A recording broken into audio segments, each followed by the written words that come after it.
আসসালামু আলাইকুম ওয়া রাহমাতুল্লাহি ওয়া বারাকাতুহু। ইসলামী যুব আন্দোলন বাংলাদেশ জলকারী জেলা শাখা কর্তৃক আয়োজিত আজকের নবম প্রতিষ্ঠা বার্ষিকী সম্মেলনে ইতিপূর্বে আমাদের মাঝে এসে উপস্থিত হয়েছেন বাংলাদেশের লাখো কোটি তৌহিদি জনতার ধর্মীয় আধ্যাত্মিক নেতা, বাতিলের আতঙ্ক, আমাদের সকলের প্রাণের নেতা মুফতি সৈয়দ মোহাম্মদ ফয়জুল করিম সাহেবের চরমনাই। এছাড়াও আজকের মঞ্চে ইসলামী আন্দোলন, ইসলামী যুব আন্দোলন ও সকল সহযোগী সংগঠনের কেন্দ্র, জেলা ও তৃণমূলের নেতৃবৃন্দ সকলকে ইসলামী যুব আন্দোলনের পক্ষ থেকে সংগ্রামী শুভেচ্ছা অভিনন্দন। বিপ্লবী বন্ধুগণ, ইসলামী আন্দোলন বাংলাদেশের একটি সহযোগী সংগঠন ইসলামী যুব আন্দোলন বাংলাদেশ। এই সংগঠন আজকে নবম বছর পদার্পণ করেছে। আমি আপনাদের মাঝে প্রশ্ন রাখতে চাই, আপনারা জানেন এই কয়েকদিন আগে জাতীয়ভাবে একটি প্রতিবেদন প্রকাশিত হয়েছে। যে প্রতিবেদনে প্রকাশ পেয়েছে এই বিগত এক বছরে সকল দলের নেতারে একমাত্র সংগঠন ইসলামী আন্দোলন বাংলাদেশ, যাদের নৈরাজ্য ও অরাজকতার পার্সেন্টেজ 0% বলেন আলহামদুলিল্লাহ। তারা তো এক বছরের জরিপ করেছে। ইসলামী আন্দোলন বাংলাদেশের প্রতিষ্ঠা লগ্ন থেকে আজ পর্যন্ত যদি জরিপ করা হয়, তাই বাংলাদেশের সকল রাজনৈতিক দলের ভিতরে সবচেয়ে সুশৃঙ্খল, আদর্শ এবং মানবিক সংগঠন ইসলামী আন্দোলন বাংলাদেশের অংশ যুব আন্দোলন। ঠিক আছে বন্ধুগণ, আমি আপনাদের মাঝে প্রশ্ন রাখতে চাই যে এই দল মানুষের মাঝে এই পরীক্ষায় পাশ করার প্রত্যয় ব্যক্ত করেছে, প্রমাণ দিয়েছে।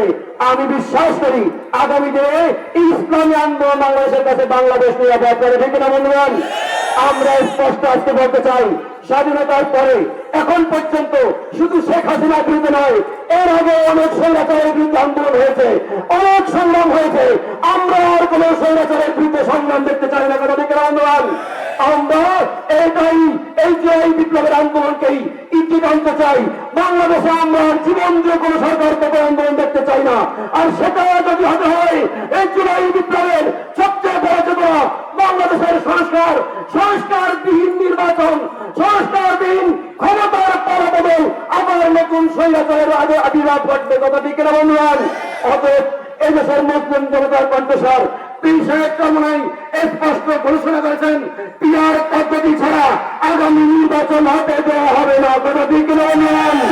আমরা বলতে চাই, জুলাই ইসলামের সবচেয়ে বড় মহামানব যিনি আমাদের মধ্যে বসে এসেছেন, আপনারা জানেন আজকের জামাত ইসলামী আমির সহ সকল বাংলাদেশের নেতারা স্বীকৃতি দিচ্ছে শাহেকের চরমনাই তার নেতৃত্বে তিনি যদি সেদিন রাজপথে না নামতেন, বাংলাদেশের দ্বিতীয় কোন জাতীয় নেতা রাজপথে নামে হয়। কথা ঠিক না বন্ধুগণ?